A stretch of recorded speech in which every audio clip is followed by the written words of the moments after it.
brought to you by Palvi Agrico. आता शेतीसाठी जे काही लागणार ते घरपोच मिळणार, तेही मोबाईलच्या एका क्लिकवर. ओबीसीचा हा जो पोल आहे त्याच्यामध्ये भाजप आणि शिवसेनेला 138 एवढ्या जागा पाहायला मिळत आहेत. क्लिअर कट 138 जागा असं इथं उल्लेख केलेला आहे. ठाकरेंची शिवसेना आणि मनसेला 59 जागा असल्याचं आपल्याला पाहायला मिळत आहे. काँग्रेस आणि वंचितला इथं थोड्याशा जागा वाढलेल्या पाहायला मिळत आहेत. 23 असल्याचं इथं पाहायला मिळत आहे. आणि इतरांना 7 जागा, ज्या इतरांच्या कमी झालेल्या आहेत त्या इथं काँग्रेस आणि वंचितमध्ये वाढल्याचं आपल्याला पाहायला मिळत आहे. पण ठाकरेंची शिवसेना, मनसे यांच्या कमी झालेल्या सीट थेटच भाजप आणि शिवसेनेच्या युतीला आल्याचं आपल्याला पाहायला मिळत आहे. याच्याकडे कसं बघायचं, म्हणजे या एक्झिट पोलच्या नुसार थेट मॅन्डेट हे भाजप आणि शिवसेना युतीला झाल्याचं पाहायला मिळतंय. त्याच गोष्टीचं आपण विश्लेषण करत होतो ना, की भाजप शिवसेना युती एकत्र येऊन निवडणूक लढणं आणि त्यांच्या महापौर मुंबईमध्ये येणं याच्या मागची कारण काय असू शकतात, की भाजप सेनेवरचा विश्वास आहे किंवा नाही हे नंतरची गोष्ट आहे. पण उद्धव ठाकरेंचं फेल्युअर हा सगळ्यात मोठा मुद्दा याच्यामध्ये ठरलेला मला याच्यामध्ये दिसतोय.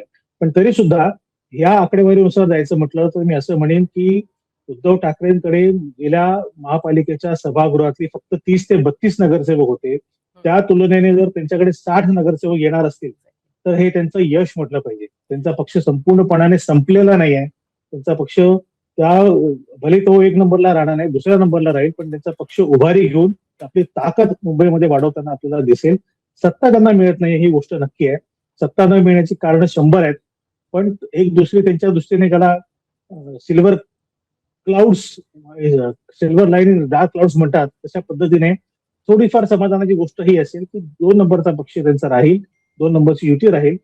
महाराष्ट्राच्या एकंदरीत विधानसभेच्या आकडेवारीचा विचार करता शिवसेनेला 60 जागा जरी मिळाल्यात, शिवसेना मनसे युतीला, तरी त्यांचा काही 5 वर्षासाठी म्हणून काहीतरी त्यांचा से मुंबईमध्ये राहील, मुंबईच्या कामकाजामध्ये त्यांचा काहीतरी सहभाग राहील. सत्ता जाणं अर्थातच ही फार मोठी नामुष्की असणार आहे. म्हणजे ज्या शिवसेनेचा प्राणवायू समजला जातो मुंबई महापालिका, त्या मुंबई महापालिकेतनं शिवसेनेचा महापौर नसणार ही खूप मोठी गोष्ट आहे.